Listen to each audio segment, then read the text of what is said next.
We stand against totalitarianism, particularly imperialist expansionist totalitarianism. We are for democracy and human rights, and we are for a worldwide prosperity that only free economies can give, and the pursuit of human happiness that only political freedom allows. 1. Welcome to the Andrea Shaffer Show. Today I am featuring Karys Rhea.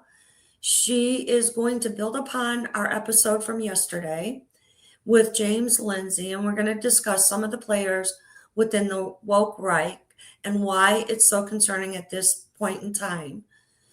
She is a former production manager at Epoch Times for American thought leaders. She has published articles at Epoch Times and other publications, and I'm really honored to have her at my show today. So welcome. How are you? Thank you so much for having me. I am doing just dandy. How are you, Andrea? I'm doing great. Good. Thank you very much. So in general, if you would just give a description to the audience as to why you started looking into this phenomenon on the woke right and what are your concerns. And then we're going to go into some of the players so we can understand their philosophy, maybe why they're so dangerous. And in the end of the video, we'll discuss what are your recommendations going forward. I also want to mention, and I apologize, that currently you're in the process of writing a book, aren't you? Correct. Yes. It will be out sometime in 2026 about this very topic. Oh, awesome. Congratulations. You want to give a little bit of the backstory on how you decided to write a book? Well, the decision was sort of made for me. I had a publisher approach me. He had read one of my articles about this, and he asked if I wanted to turn it into a book. And at that time, I was still a producer at Epoch Times. It took me about 6 months probably from that time period to get everything in order. And eventually I quit my job, and now I'm writing this book full time, and it's really kicking my ass. You gotta be a special type of person to write a book, I have to imagine. Yeah. Especially, I don't know how many pages it's going to be, but yeah, it's overwhelming. It'll probably be on the shorter side, but we're going to have to edit it down a lot. Right. And put it in terms that are understandable, simple, but explanatory. And that's hard to do once you've researched the topic so thoroughly, right? I think I can put things pretty simply, but I think my biggest problem is figuring out what to include and what not to include. So, I'm kind of putting everything in there to start and hoping that the editor can really do a good job of slashing and burning, if you will, because there's probably going to be a ton of information in there that's not absolutely critical for the reader to know. But right now I'm kind of dumping everything that I got into it. Great. Well, I wish you the best of luck. Please come back when your book is ready to publish. For sure. I would imagine that you'll have a launch date, and before that you'll start marketing your book. Absolutely. Okay, awesome. The first video today I'm going to play of an individual that is of concern. His name is Patrick Denine. Denine, yeah. Denine, right. So I will be playing him in just a second. Hold on.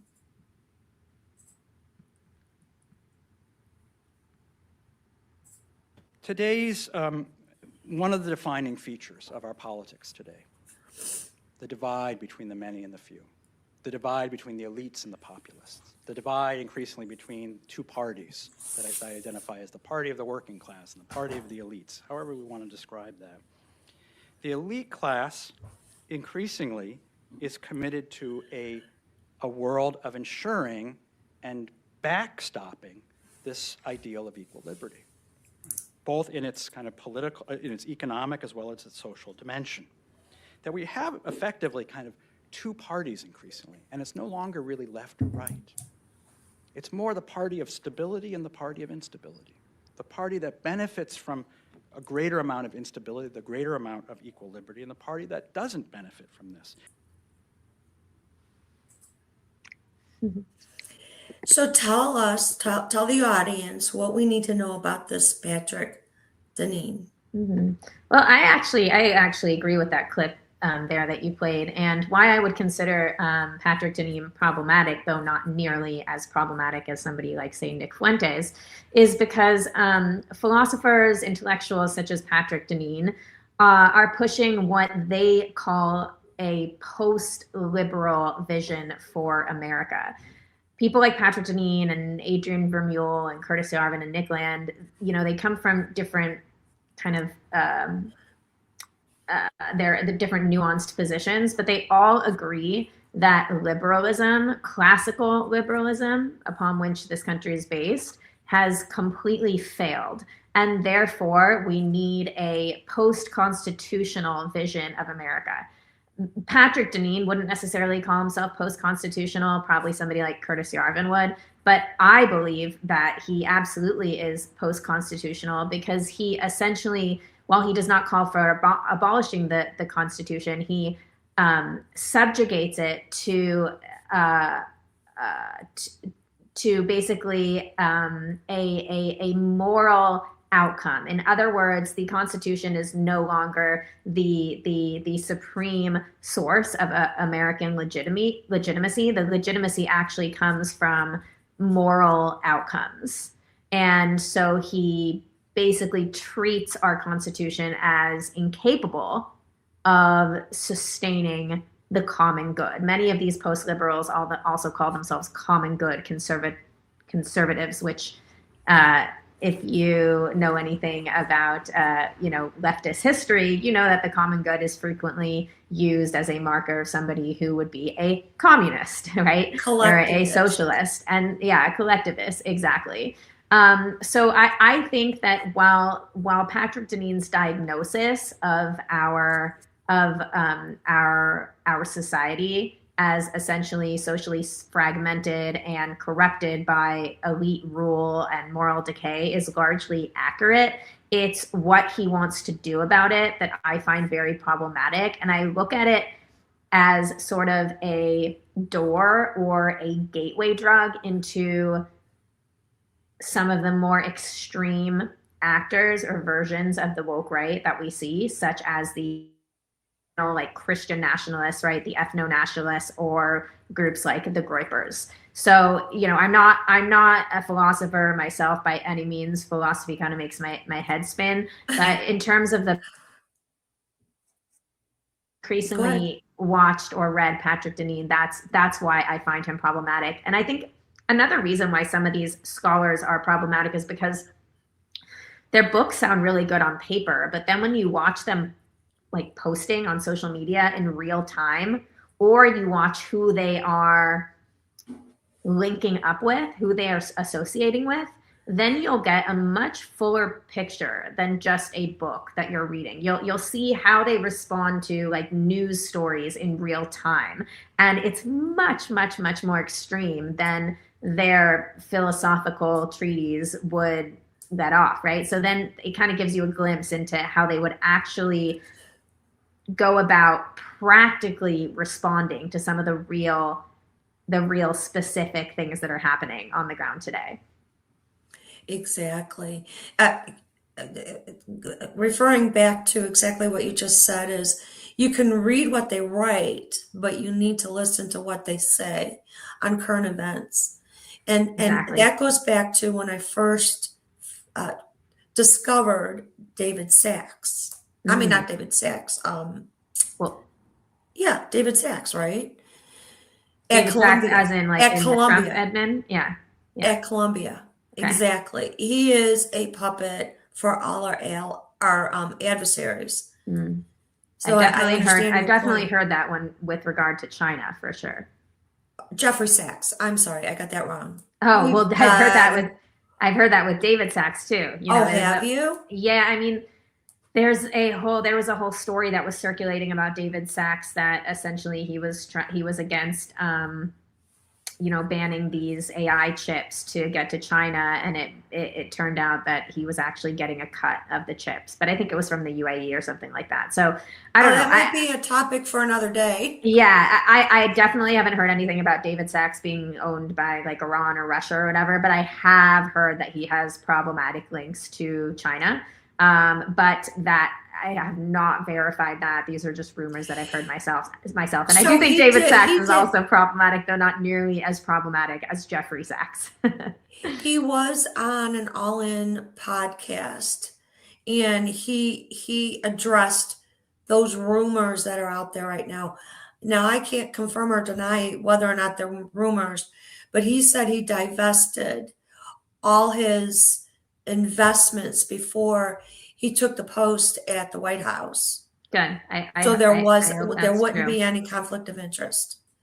I hope that's true, but I've heard a few stories circulating after he came on board to the contrary, but I don't know how true they are or not. But Jeffrey Sachs, yes, that is somebody who is everything that conservatives should be against. I mean, everything. He is a globalist, jihadist supporting leftist. Literally the three things that we hate: jihadism, leftism, and globalism. And he is all three wrapped in one. Absolutely. I did a deep dive on his FARA filings. And there's like close to 100 of him on him. Oh, and it's connected to Iran. It's connected to China. Yeah. It's connected to Russia. Absolutely. Yeah. Oh, he's an English speaking CCP talking head. He goes on CCP state media. He goes on their state just to bash America. That's all he does. Exactly. He goes on their state TV funded by the CCP to talk about American politics. Yeah, exactly. Crazy. And then you have somebody like Tucker Carlson, who, for those listening who do not know, who has this guy on his show, has had him on his show at least 3 times in the last year or two. And he endorses him and paints him as one of the most, intelligent speakers when it comes to geopolitics and foreign policy. So I think that's saying something when you have a supposedly conservative podcaster that is elevating a guy who is absolutely not conservative in any way. Right. All right. Well, we're going to go into the next clip, and this is teeing up your discussion and your knowledge on Nick Land. I don't know that much about Nick Land, but we can give it a try. Well, it talks about accelerationism. Yeah, accelerationism. Yeah. Yeah, absolutely. So we can discuss that. Sure. Yeah. Yeah, hold on just a second. You've been trying to make happen is a debate between Nick Land and Zizek. Yeah. And you were somehow able to interview Nick Land, you and Dave, which is pretty crazy. That guy's a hermit. But, a debate with Zizek and Nick Land, what's the logic behind that? And how has that process been? The point of it is it would be important to highlight the fundamental differences between their positions on metaphysics, on the nature of desire. This divide between the Zizekian perspective and the Landian perspective being kind of more emblematic of a broader divide between people who are Hegelians and Lacanians versus people who more gravitate to Nietzsche and Deleuze. If I recall correctly, you came to the idea because you had breakfast with Zizek. Yeah. And tell us about that. Yes. That's crazy.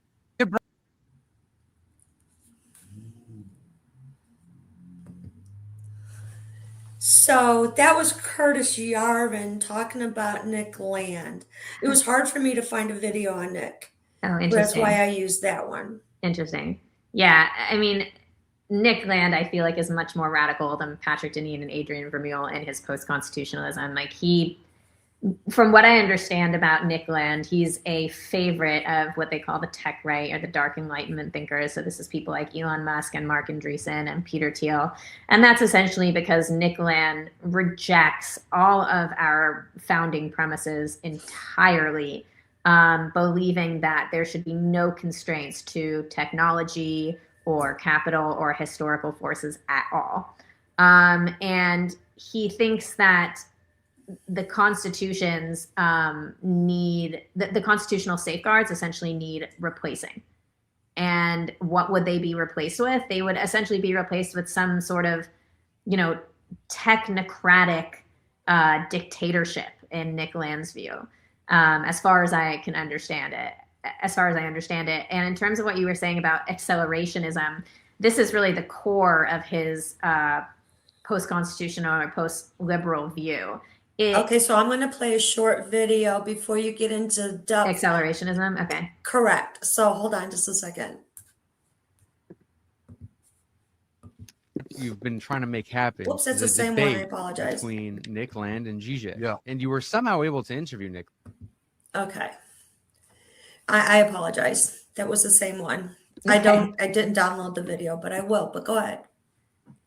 Okay, yeah, that's fine. I mean, as far as I understand accelerationism, it's basically the idea that trying to slow down modern society isn't pointless, and if anything, we should be pushing it further and further and further to the point where it inflicts chaos or revolution, or any of the destabilizing forces will come to be, in order for us to then have everything torn down so that we can rebuild it in a different image. So for Nick Land, who I said is very popular with the tech right, this tracks, right? Because if you believe that modern life is all driven by automation and technology and money, and that these forces keep speeding up no matter what politicians do, then instead of saying, like, stop trying to put the brakes on them, you're saying, actually, let the system run faster, because eventually it will expose how the world really works.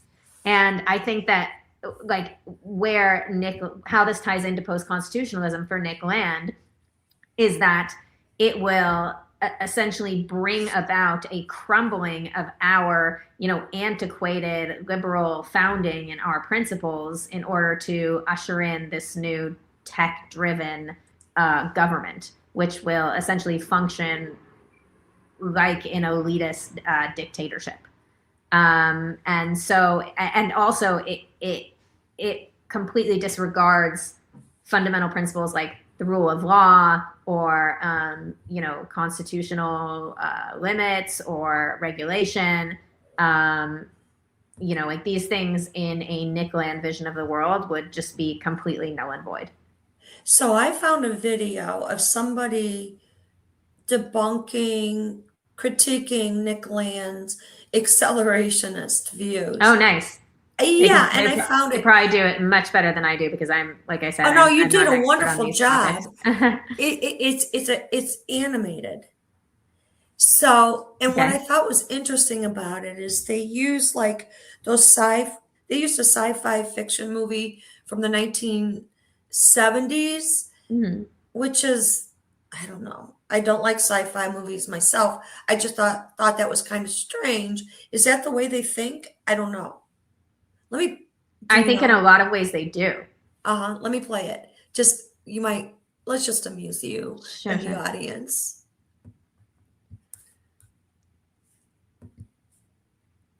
Issues nowadays seem pretty much impossible to deal with.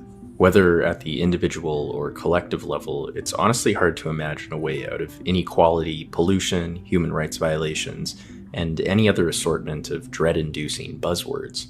But maybe we just aren't being creative enough. In a 1967 sci-fi novel, Lord of Light, there's a group of revolutionaries, way off in the future, who want to take their society to the next level. They believe they can do so through swiftly altering the social attitudes people carry about technology. Instead of fear of the unknown, we should put our foot on the gas and see where it takes us. They called themselves accelerationists. Right. I thought that was pretty interesting. Yeah. And like a children's animation type style of explanation. Yeah. Totally. Yeah. And accelerationism in my mind really just leads to chaos. Like if you actually embrace that you want to just, go full steam ahead. Because it's really not, you're really aiming to get somewhere else. Like accelerationists don't want us to just put our foot on the gas with no destination. Like they have an idea in mind about what they want to happen afterwards. And it's post-liberalism. Absolutely. Well, like I said, it differs depending on the intellectual or the scholar or the philosopher. Right. But they are all different versions of totalitarianism. Like whether it's a technocratic, a techno-capitalist, elite, or whether it's a tech monarchy like Curtis Yarvin wants it, or a Christian theocracy like Stephen Wolfe wants it. It's all different versions of totalitarianism, and none of them resemble anything close to, the moral order upon which our Constitution was based on. Great. We're going to move on now to Adrien Vermule. Is that how you pronounce it? Adrien Vermule, yeah. Vermule. I want to put the E on the end. Okay, hold on just a second. The central thought I will advance is that liberal rulers systematically tend to undermine their own rule, and in this sense behave irrationally in an instrumental rationality sense, although not in a value rationality sense. And I insist on this distinction because I don't think it's been brought out adequately in recent debates. Liberal rulers are compelled by the peculiarly dynamic character of their faith and its accompanying sacramental liturgy to violate a central precept of the natural art of politics, the ragion de Stato, the great tradition of Catholic reaction to Machiavellianism. And the precept I refer to is to not unnecessarily disrupt the traditions, mores, and life ways of the broad mass of the population, or where those traditions must be disrupted in substance, at least to preserve the outward forms of tradition.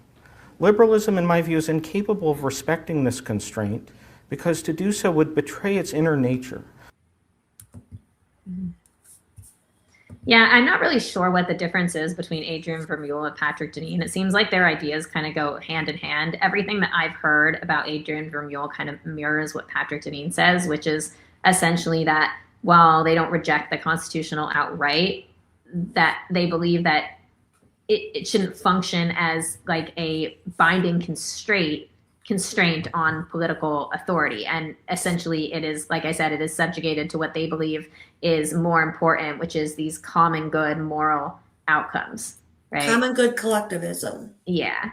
And so the idea of a liberal constitution, which is focused on rights or neutrality or procedural limits, that essentially is insufficient to secure, the moral order of a common good.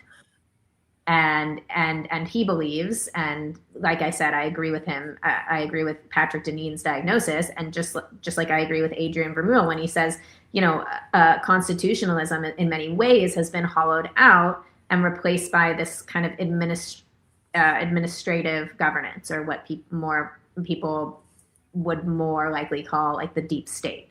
So I agree with it, right? Either or, right? Yeah, exactly. But for him, it's like these rights and these liberties exist only so far as they serve the common good, and therefore the Constitution ceases to function, like I said, as this restraint on power, and it just becomes this tool for achieving, moral outcomes. Right. So Adrien and Patrick are both professors, right? Yeah. Yes, exactly. Because that's where I think at Harvard. I think Patrick Denine's at Harvard. One of them at Harvard. I may have this reversed. One's at Harvard, and Adrien, I believe, is at Notre Dame, I think. Which is concerning, right? I mean, it's tough because when you read them in the abstract, like I said, it sounds really good. And there isn't much that I disagree with. The problem is when you see that they are linking up with like ethno-nationalists and anti-Semites and people who hate women. And then you look at their responses to current events and you see what their solution, is to deal with any given problem. And it's very, very radical. So they can couch their extremism in abstract philosophy that might appeal to J.D. Vance or to, I don't know, to you or me. But at the end of the day, we have to look at like how these ideas would practically manifest themselves. Right. So And Patrick is at Notre Dame and Adrien is a Harvard law professor. mhm, Just wanted to make sure we're accurate here. So I'm mhm. sorry for interrupting. I did a background on all these guys. Yeah, yeah. And look, they're not all the same. I mean, I think Nick Land and Curtis Yarvin are way more extreme than Patrick, Denine, and Vermule. And I don't think that Patrick, Denine, and Adrien Vermule are anti-Semites in any way. I think they hang out with anti-Semites. Whereas Curtis Yarvin has said explicitly anti-Jewish things, and including, talking about the merits of Adolf Hitler and things like that. So it's not like I'm lumping these people all in one group and saying that they're exactly the same. There are different nuances here. But I think the reason why we are putting these people side by side is because they all provide the intellectual foundation for these kind of more extreme street versions of conservative culture to emerge. And so to me, like I said, it's kind of like a gateway drug into something that is more extreme. Exactly. And a lot of people will say, well, the philosophical stuff, it just doesn't matter, right, for the culture. Like the philosophical stuff is just for the elites or whatever. But actually, if you look at like revolutions in the past, like there are deep thinkers behind these revolutions. Like revolutions usually happen not just from the bottom up, but they also happen with the support of of the elites in many ways, because the elite, the intellectualism of the elites is what empowers. It's what empowers the grassroots, everyday man on the street to take up a torch. So it's very important. Yeah, go ahead. I'm sorry for interrupting. No, that's it. Yeah. Yeah, definitely. I just wanted to pull up another video of mine on Stephen Wolfe because I think, Oh, yes. we should probably move on to him. Sure. So let me expand this here. I'm going to have to pull it up into my studio. This was one that I wasn't able to get up. So Stephen Wolfe is quite a guy. If you just want to give a background on who he is and what is he a professor? What is his background in regards to his bio? I don't even know his background. I've just read sections of his book and listened to him talk. And Okay. all I know about him is that he is a hardcore Christian nationalist. And I used to think that term was just a phrase constructed by the left as like a boogeyman term. And I, even as a Jew, I was like, yeah, I'm a Christian nationalist because I believe we're a Christian nation and we should be proud of it and we should have biblical governance. But then you read people like Stephen Wolfe and you're like, oh, okay. So essentially he is subordinating the Constitution to divine law, essentially. So this is what I have on him. He's the author of A Case for Christian Nationalism, exactly what you said. Core ideas, advocates for a Protestant ethno-state with religious discipline. Exactly. And associations. He's a statist. He's not a conservative. He doesn't believe in small government. He believes in a theocratic police state in which the government would essentially disregard the First Amendment in terms of religious freedom, and it would be closing down not even just mosques and synagogues, but also churches that don't align with Stephen's version of Christianity. I mean, it's pretty terrifying. And he also has these prescriptions where he says that in a Christian America, as it should be, yes, people would be free and private to practice their religion, but they should all present as Christians. Exactly. Let me play this short. It's a short clip of him, and then we'll continue with that discussion because I have a couple questions. Today by Stephen Wolfe. Welcome, Stephen. Thanks for having me on. And you're the author of The Case for Christian Nationalism. But before we talk about that, which is what we're going to discuss today in, I think, great detail, who are you? I think you wrote this book. You've kind of become a household name now amongst conservatives and conservative Christians, I think, in particular, and then also probably a lot of polemicists who really don't like you or your ideas and want to bash you for various reasons. Poor guy. Yeah. Poor guy, you'll want to bash you for various reasons. Yeah. That was Christopher Wolfe, for anybody that is not aware of him. I would like to ask you, I think you did a pretty good job, and feel free to get in more in depth if you want to, on Christian nationalism. I understand it. Some of them, I don't know about Stephen Wolfe. I haven't watched all his videos, but some of these like Catholic trads, I guess you call them, they want to go back to pre-Vatican II. Right. Correct. I don't know what that means. That just Vatican II occurred after the Holocaust and the Second World War, and they explicitly rejected anti-Semitism, including the deicide charge that the Jews were collectively responsible for killing Christ.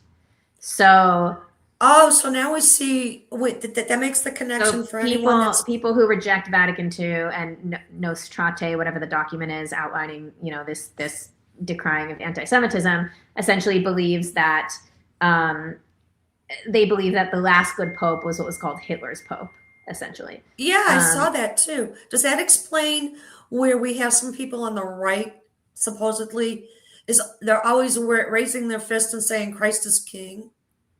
Or no? Yeah, of course. I mean, they've essentially collapsed conservatism into explicit theocracy. Right. And they believe that the state should not be neutral, but that it should abjectly privilege Christianity and enforce Christian moral norms. And I don't believe that we should necessarily be neutral as a Christian nation. We can express our Christianity, but we absolutely have to respect our Constitution and the First Amendment and be tolerant of any other religions and how they choose to express themselves, so long as they are following the law. But that is not what these Christian nationalists believe, and many of them have turned into racialists, where they're supporting essentially a white ethno state that only serves Christian ends. Steve Wolfe has been accused of that, absolutely. Yeah, insanely so. So I want to move to Nick, because Nick, a couple days ago, Nick Fuentes, talked about, I can't remember what video, who he was being interviewed by. Oh, he's that supposed pastor Christian guy. Oh, Joel Webbin? Yes, ma'am. I watched this, and they come right out explicitly and say that we should be a monarchy now, and we should legislate Christianity into society to implement morality. Right. So my question is he listening to Steve Wolfe and these other people? And how is this? Have any of these people been interviewed by Tucker Carlson? We have one more person to get to, which is Curtis Yarvin. So, you can add his name in there if you want. Yeah. But in general, I'm sure. I'm just watching the circle. Fuentes is a very intelligent person. I'm sure he's read Stephen Wolfe and some of these other guys. He's definitely read Alexander Dugin, who's another philosopher, but he's not American, who I believe, and I know you believe, is influencing the woke right. So I wouldn't be surprised. I mean, Joel Webbin essentially parrots a lot of Stephen's talking points, but he does it in a much more crude and explicit and vulgar way, and less philosophical or scholarly. But Webbin he's an evangelical. I mean, he's a reformed. He's part of the reformed theology of Protestantism, which, I'm not the expert on these nuanced differences in Christian sects, but I know that there has been sort of a coming together of these extremist Catholic views and some of the Reformed theologians who have rejected kind of the evangelical establishment because it's become too woke and too liberal over the years in many ways. So instead, they are essentially going the other direction. They're swinging in the exact opposite direction. And putting forth ideas that in my opinion are just so dangerous to the conservative movement, because they they are pushing religious domination, Correct. which is political suicide, essentially. Well, I'm a Christian, so I believe in religion, but I also know people that are non-religious, that are moral people, and to force, of course, any type of religion on a society. The Puritans and people that migrated to America was because there was a state church in England, and they were being persecuted because they weren't accepting the state church doctrine. We don't want that here. Right. We got away from that here. That's why we have a First Amendment. Right. And I think that's why these people are so dangerous, because they are reactionary and revolutionary, just like the left. That they're not looking to, tweak our system, but stay within the founding vision, right? And ideas such as rule of law and elections and our Constitution. They actually have the same kind of tear it all down mentality and rebuild it as a different political system that just bears no resemblance to our constitutional republic. Right.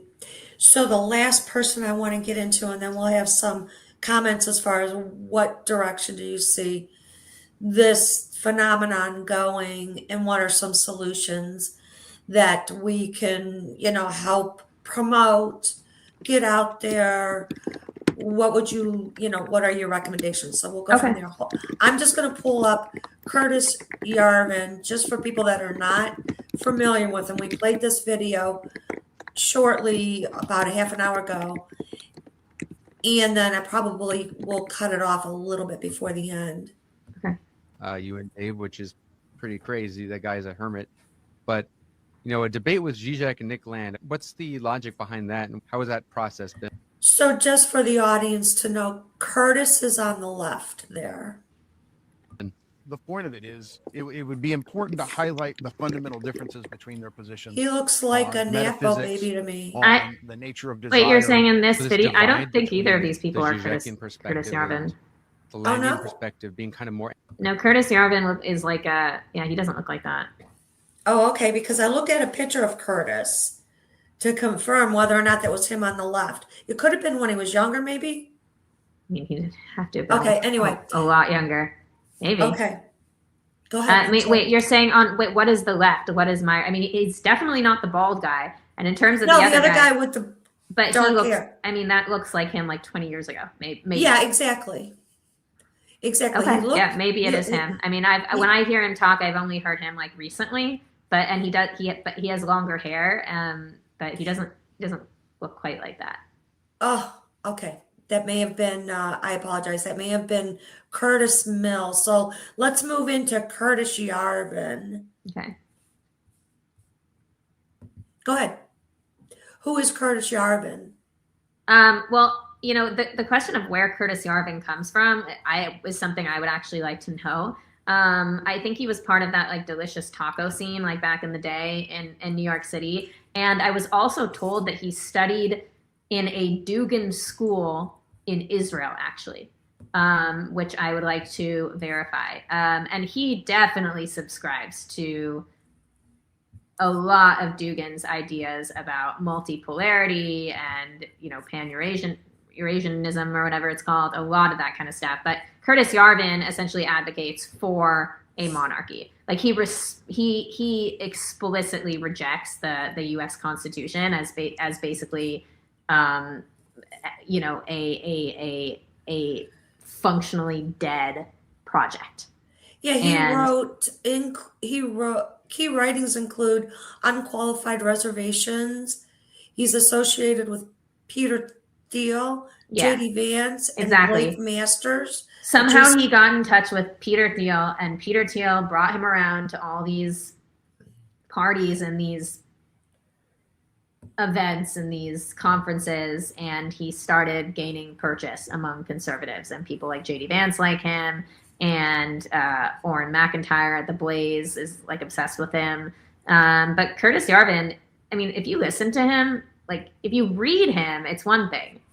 it sounds good, a lot of rhetoric, rhetorical flair, but listen to him and he's an idiot. Like, actually listen to him speak. I can't believe He sounds like that Tucker this Carlson, guy, maybe? he is, no, not even as smart as Tucker Carlson. Oh, really? I mean, I can say people like Patrick Denine and Adrien Vermule, they are smart guys. I might think they are dangerous, and I might think that they're highly educated. But so they yes. are, but Curtis Yarvin, educated or not, is just, he's even admitted that he gets his ideas from memes. Really? And anyway, yeah, so he believes that America should be a monarchy, but that it should be ruled not by a king, but basically what he says is functionally a CEO. Okay. That is completely unconstrained by like constitutional limits. And he's only judged based on stability. And the states, there'd be no rule of law, there'd be no elections. The states would kind of be divided based on, like, as if they were different companies. And Right. if you didn't like what was happening in your state, you would just move somewhere else. So he is explicitly post-constitutional. And he denies that rule of law can serve as any source of legitimacy or moral authority. Okay, so we covered Curtis Yarvin, and I'm glad I saved him for last, because my first episode with James Lindsay, we covered some of the players that have access to the White House, including Tucker Carlson, and then Jack Posobiec. I mean, you see him at White House press briefings, you see him at roundtables at the... I see him at events in D.C. all the time. You do? Oh, I would love to talk about this. Let me finish what I was going to say first, and then let's move into Jack Posobiec. Definitely multiple times has posted about Dugin's work. And he like deleted And some of those tweets, didn't he? Yes, he did. Yeah. So let's if you would, I've done it quite a few times on my X account, and I believe I did on my Substack too.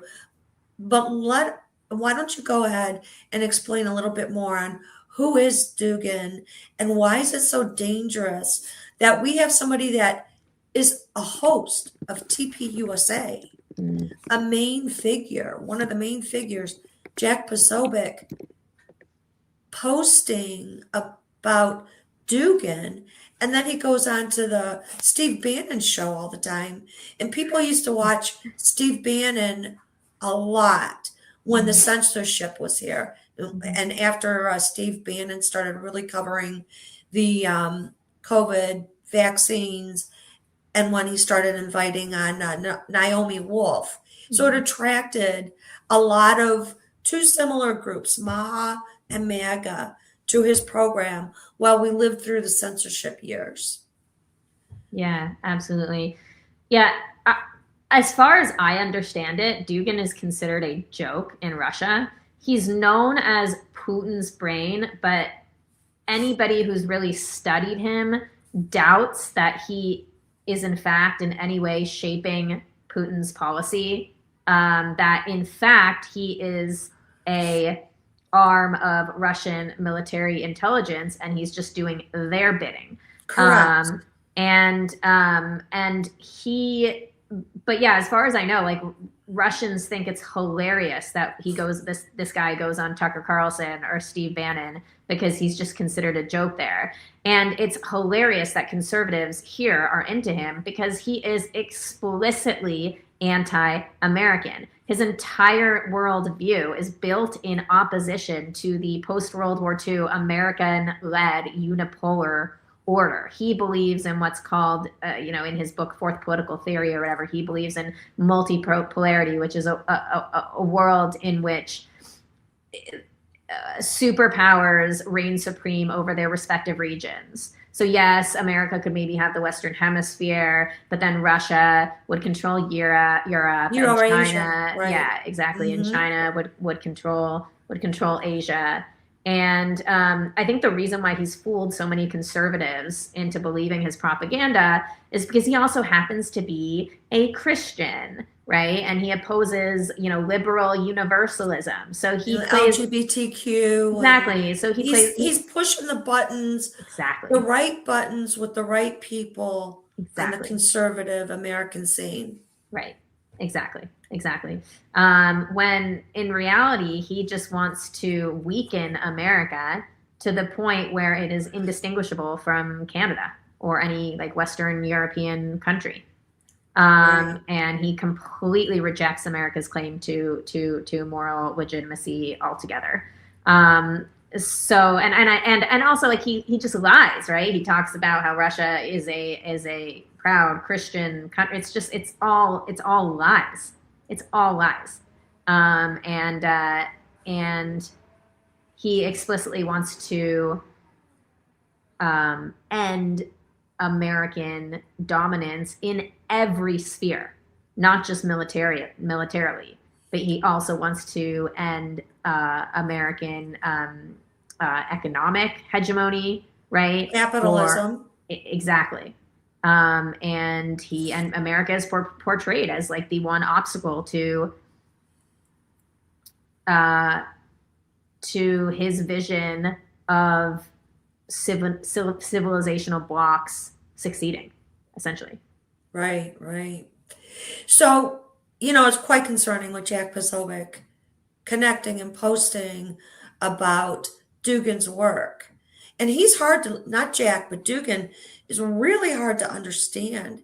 And he contradicts himself when you listen to his broadcasts or interviews or when he's speaking at a conference. Yeah.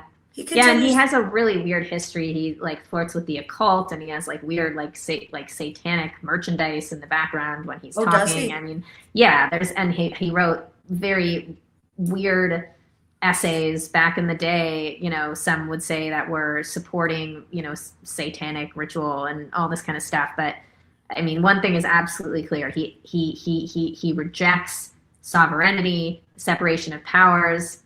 He rejects the Enlightenment, everything. I mean, he is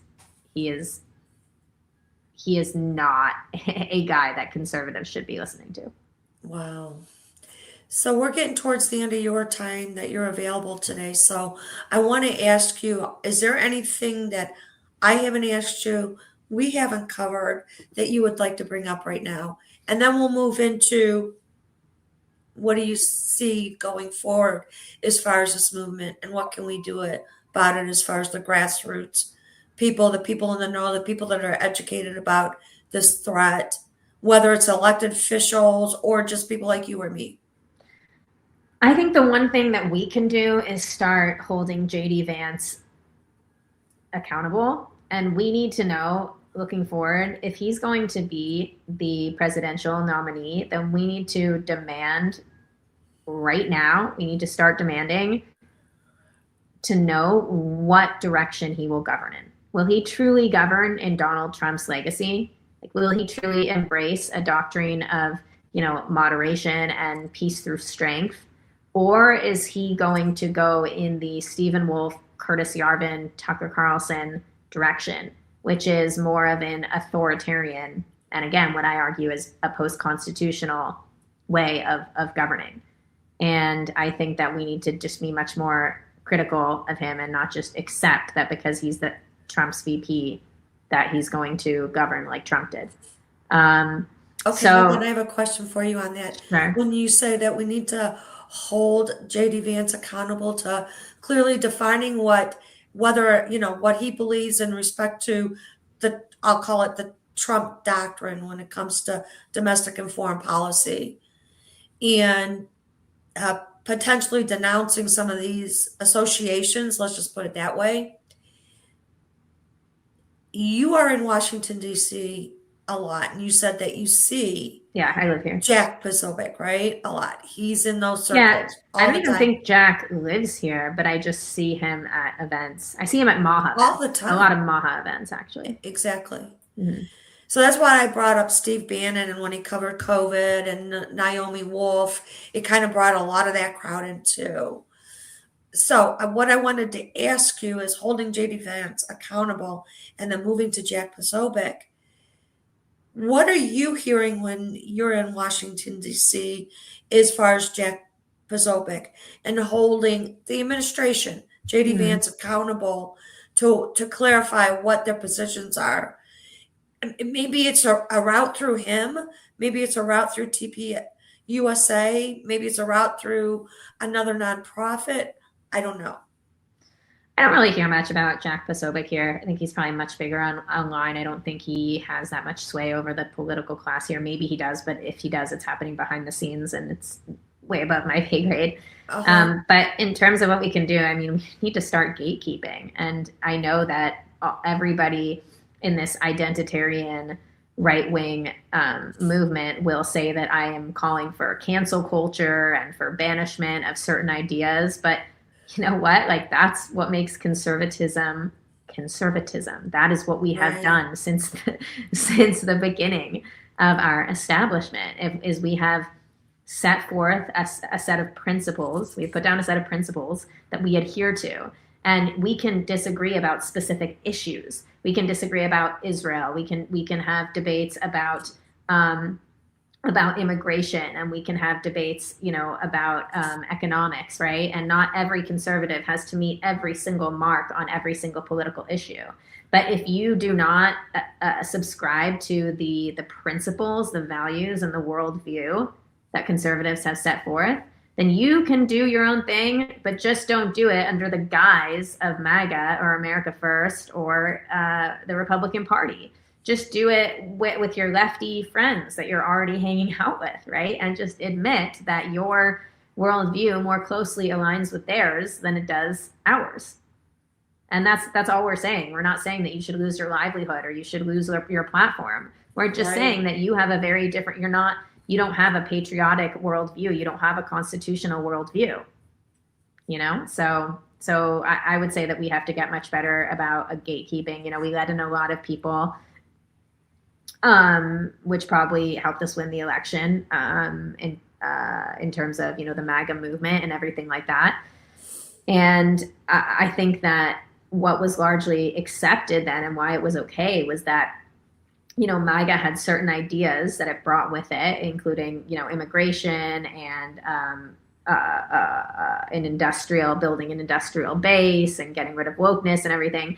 And even if you had kind of more liberal ideas or whatever, or more neocon ideas, like, you could still be MAGA as long as you subscribe to the MAGA principles, right? Like your own ideas had to come second to those, right? But now in a post-Trump world, everybody's vying to essentially take up that mantle and insert it with their own agenda. So we need to be much more vigilant about what that agenda is, because it's masquerading as MAGA or America First, and in reality, it looks nothing like it. Great suggestions. Hold our officials accountable, and I continue to do that every day. People don't like it, but I do. I've had people come back to me, and I wonder if this is happening to you too. Oh, I'm sorry if you're sick. Oh, no, I'm not. It's fine. Okay. I've had people publicly in spaces, etc., come back to me and apologize to me. For what? To calling out people, holding them accountable. Like calling out people in our own camp, ostensibly. Correct. Yeah. Well, I don't know if you want to say she's in our own camp. Right. But they're pretending to be. Pretending to be. I started calling out Megyn Kelly in the spring of last year. Mm. And this one guy apologized to me this week. Mm-hmm. He said, "I'm sorry, Andrea, you were absolutely right." That must right. have felt good. I don't look for gratification. I'm just thankful that individual saw the light finally. And obviously, many, many other people are seeing the light too. Mm-hmm. Mm-hmm. Yeah. So it's important to continue to speak up, even when it's not popular and you're the minority. Right. Absolutely. Right. So is there any last words that you would like to bring to the table?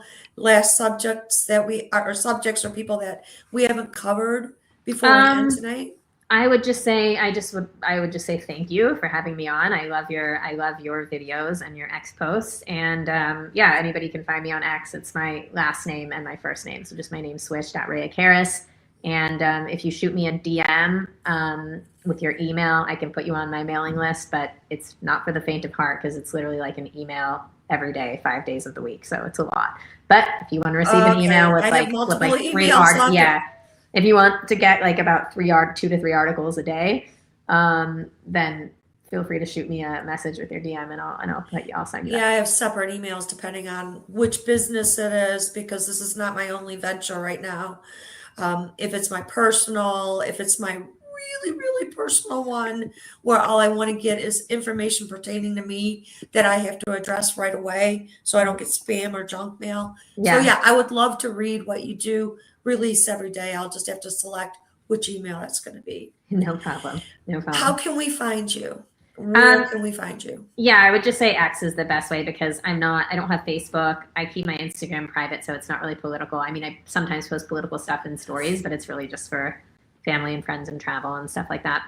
So X is really the best way. Okay, what is your handle on X? At Rhea Karys. Okay, no underscore or anything. Mm-mm.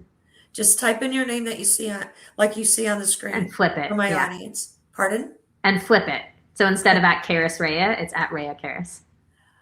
Oh, so that's where the confusion came with me too. Yeah. It's I think I can't even remember why I did that. I think it was because I had a different Twitter account under my name and I couldn't figure out how to close it or something. So then I made a new one. Oh, okay. I was trying to figure out, why am I confused here? Thank you. Yeah, I Thank know. you My very name is a much. mouthful, and you don't know if Karys is a first name or a last name. And yeah, I know. Okay, so before we close tonight, I want to thank you very much for coming on. The both of us met, I believe, through X. Mm-hmm. Absolutely. You know, Yeah, we were both followed covering each the other. same things, Mm-hmm. maybe adjacent things, not the exact same things. And we realized that both of us were seeing and understanding what was going on. I didn't realize what your background was. It's very interesting background as far as your time at Epoch Times. Mm-hmm. And writing a book right now. I can't imagine. I know. Yeah, it's very. So please make sure you follow both of us. Mm-hmm. I am going to have another speaker on at the middle of this week. That is an expert in Middle East foreign policy. And I think this is quite timely because of what's going on with Iran right now and what happened with Venezuela last week. So look forward for new episodes and look forward for a return of my guest when her book is about ready to launch. So thank you very much, and God bless America. Morning glory, evening grace. Good night, you all. Thank you. You're welcome. History shows that it is precisely when totalitarian regimes begin to decay from within. It is precisely when they feel the first real stirrings of domestic unrest